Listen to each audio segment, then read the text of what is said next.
Hello everyone. I know typically when a horror stories video begins, it's usually drawn out so you can get the feel of the story, get into the mood. But I wanted to start like this so that I could give individuals who think that they can't handle something like this the ability to get out or to choose a different video. I've uploaded daily this week. There's plenty of other content for you to watch. There's actually a bunch of playlists in the top icon, top right hand corner that you can choose, click, and watch all the way through if you really think you can't handle it. This script, like this research on this individual, has been probably the most deplorable thing I've ever had to write about.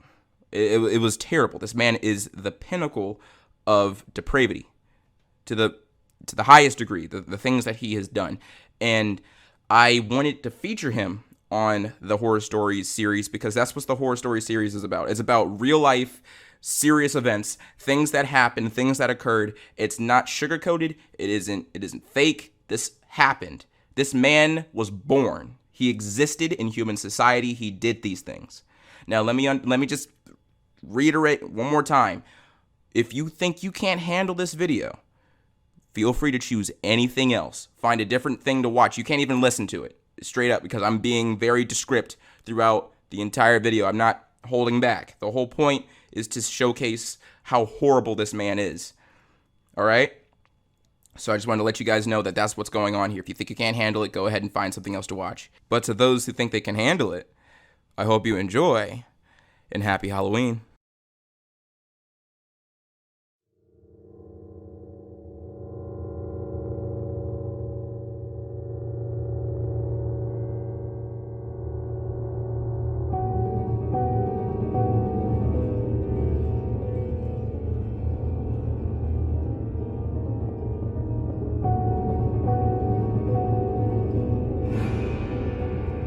Satsumo Miyazaki, born August 21st, 1962, also known as the Otaku Murderer, was a Japanese serial killer, cannibal, child rapist, and necrophile who abducted and murdered 4 young girls in Saitama and Tokyo prefectures from August 1988 to June 1989. His crimes included vampirism and preservation of body parts as trophies. Miyazaki was born premature. He had a birth defect where his hand joints were fused together, preventing him from being able to bend his wrists upwards. Due to his deformity, he was ostracized when he attended Itsukachi Elementary School, and consequently kept to himself. He would go on to attend Midai Nakano High School in Nakano, Tokyo, and was a star student until his grades dropped dramatically.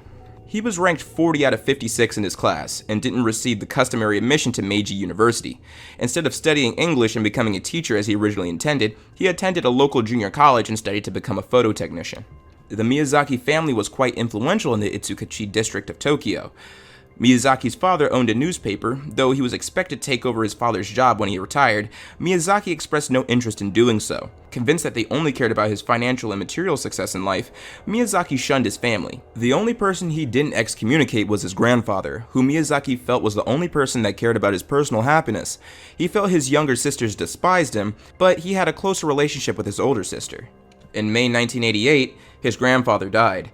This served to contribute to his growing depression. In an attempt to quote-unquote retain something from him, Miyazaki ate part of his grandfather's ashes. A few weeks later, one of his sisters caught him watching her while she was taking a shower. When she told him to leave, Miyazaki attacked her, and when his mother learned of the incident and demanded that he spend more time working and less time with videos, he attacked her as well. Many people point to the death of his grandfather as his tipping point, the point in which he wanted to act out his depraved fantasies, many of which were bolstered when he was in college. He was obsessed with pornography and voyeurism. This would ultimately lead up to him molesting and killing 4 young girls aged 4 to 7 in less than a year. He also cannibalized and mutilated his victims. In August of 1988, just one day after his 26th birthday, Satsuma Miyazaki abducted a 4-year-old Marie Kono.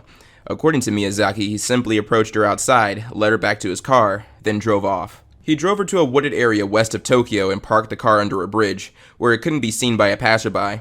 For half an hour, the two waited in the car. Then Miyazaki murdered the young girl, stripped her of her clothes, and raped her. He carefully undressed her and left her naked body in the woods. He then returned home with her clothing. For several weeks, he would let the body decompose in the woods, checking on it periodically. Eventually, he removed the hands and feet and kept them in his closet. Miyazaki would then call her family. He breathed heavily into the phone and otherwise didn't speak. If the family didn't answer, he called until he got a response.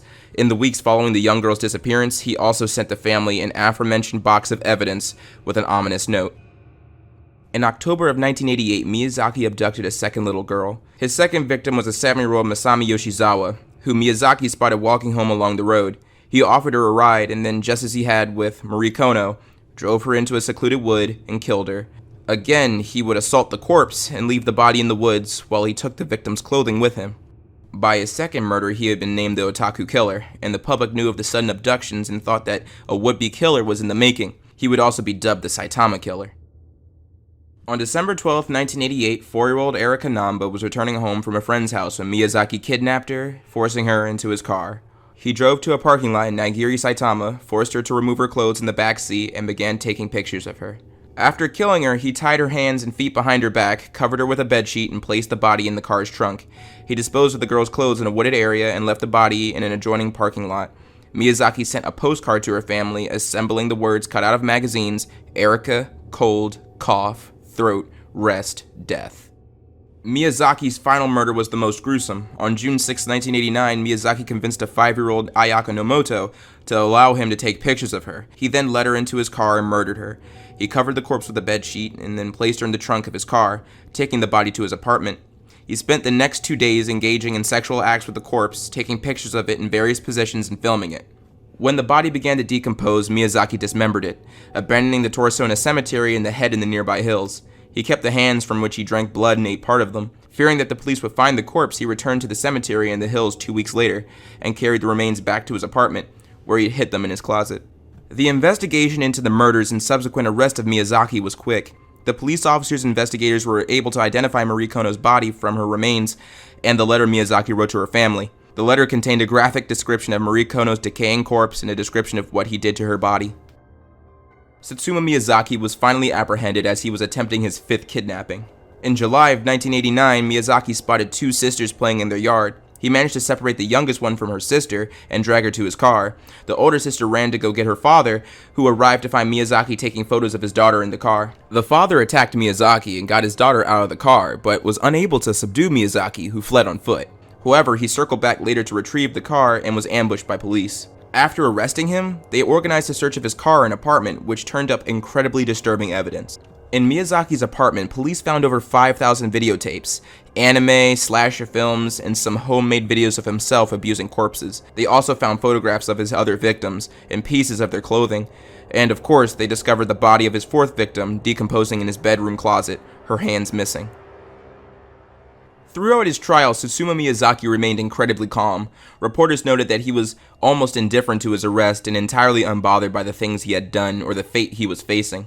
He answered questions calmly and appeared almost rational in his thinking, despite the fact that he had committed senseless crimes. When asked about his crimes, he blamed them on the Rat Man, an alter ego that lived inside of him and forced him to do terrible things. The 7-year trial focused on Miyazaki's mental state at the time of the murders. Under Japanese law, people of unsound minds are not subject to punishment, and the feeble-minded are entitled to reduced sentences. 3 teams of court-appointed expert psychologists came to different conclusions about Miyazaki's ability to tell right from wrong. 2 teams determined him to be feeble-minded, one team concluding that he was schizophrenic, the other that he had multiple personality disorder. A 3rd team found that although Miyazaki had a personality disorder, he was still capable of taking responsibility for his actions. The Tokyo District Court judged him aware of the magnitude and consequences of his crimes, and therefore accountable. He was sentenced to death on April 14, 1997, and his death sentence was upheld by both the Tokyo High Court on June 28, 2001, and the Supreme Court of Justice on January 17, 2006. Satsuma Miyazaki was executed by hanging on June 17, 2008.